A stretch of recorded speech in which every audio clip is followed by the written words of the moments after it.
ჟურნალ Copyrights-ის მე-6 ნომრის პრეზენტაცია თბილისის მედიათეკების გაერთიანებაში გაიმართა. სხვადასხვა სფეროს მსოფლიოს სახალგათმულ პიროვნებებთან ინტერვიუების და საინტერესო რუბრიკების გაცნობა მკითხველისთვის უკვე ხელმისაწვდომია. საავტორო უფლებების თემაზე გამოცემული ჟურნალი ლიტერატურულ კაფეებში უფასოდ დარიგდება და ის ამ კუთხით საზოგადოების ცნობიერების ამაღლებას მოემსახურება.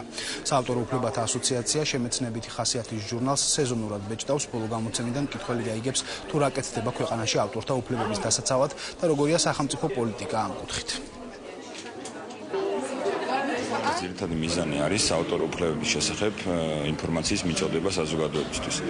ეს იმდენად პრობლემატური სფეროა, რომ მრავალი სხვადასხვა ინსტრუმენტით ვცდილობთ ჩვენ რომ საზოგადოებამდე ეს ინფორმაცია მივიტანოთ და ჟურნალი ამის ერთ-ერთი საუკეთესო საშუალებაა.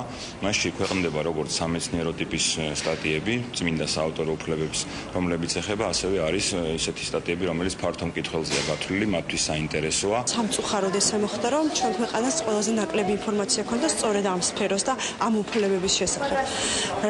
რასაც ცხადია ჭირდება მაქსიმალური ხელშეწყობა და მაქსიმალურად ინფორმაციის მიწოდება პირველ რიგში, იმიტომ რომ გაერკვეს საერთოდ რა უფლებებზე არის საუბარი. ამ შემთხვევაში მგონია, რომ ნებისმიერი გამოცემა ასეთი სახის იქნება, არ ვიცი, ტელე გადაცემების სახით იქნება, ძალიან მნიშვნელოვანი იქნება, ძალიან წაადგება, იმიტომ რომ პირველ რიგში მართლაც ერთად თუ ჩვენ რაღაცა ღირებულებებზე და ფასეულობებზე საუბრობთ და გვინდა რომ გქონდეს პრეტენზია, ამის გარეშე მართლა წარმოუდგენელია.